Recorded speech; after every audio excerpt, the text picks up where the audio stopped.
Kwa majina naitwa Deborah John Mcharo, ni makamu wa rais wa chama cha mawakili wa serikali Tanzania.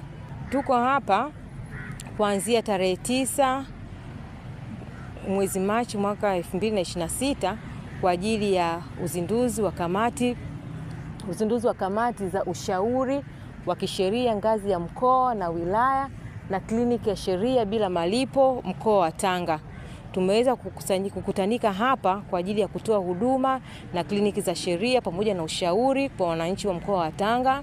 Tumeweza kushughulikia mpaka sasa watu wengi ambao ni wananchi wengi ambao wamekuja na malalamiko au migogoro mbalimbali, ikiwemo migogoro ya ardhi, migogoro ya kazi, migogoro ya mirathi, pia wengine migogoro ya ndoa na mambo mengine. Katika kuwahudumia tumeweza kuona kwamba zipo changamoto ambazo nyingi zinaweza kutatuliwa bila kwenda mahakamani, na watu wengine wanahitaji tu kupata uelewa kwamba ni kitu gani cha kupeleka mahakamani. Kwa ujumla tunaona kwamba zoezi hili lina mafanikio makubwa na watu wengi wameweza kushukuru kuona kwamba kumbe wanaweza kupata haki zao bila kutumia mlolongo mrefu wa mahakama au bila kutumia gharama kubwa. Kwa hiyo tunaomba kuwatoa rai tu na kuwasihi wananchi wa mkoa wa Tanga kwamba waweze kuhudhuria kwa wingi ili kuweza kupatiwa huduma hii, na pia wale wanaokuja tunawashauri kwamba waelimishe pamoja na wenzao wengine ambao hawana taarifa.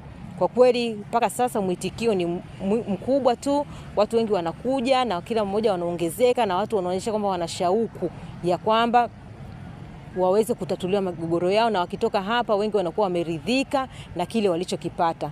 Kwa hiyo tunaona ni mafanikio makubwa sana.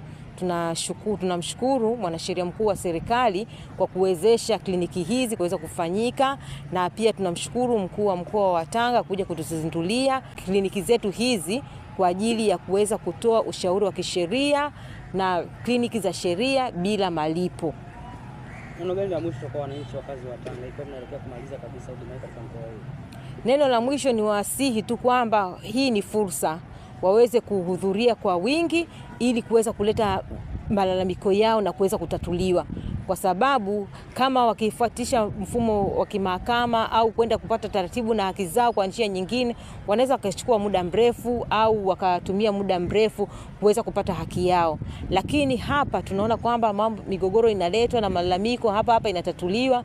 Kama ni mhusika anaweza kuitwa hapa, kama ni taasisi inapigiwa simu, na viongozi wa taasisi zote hapa za serikali ambazo zinashughulikia migogoro hii zipo hapa na zinatoa huduma kwa weledi na watu wanapewa haki zao.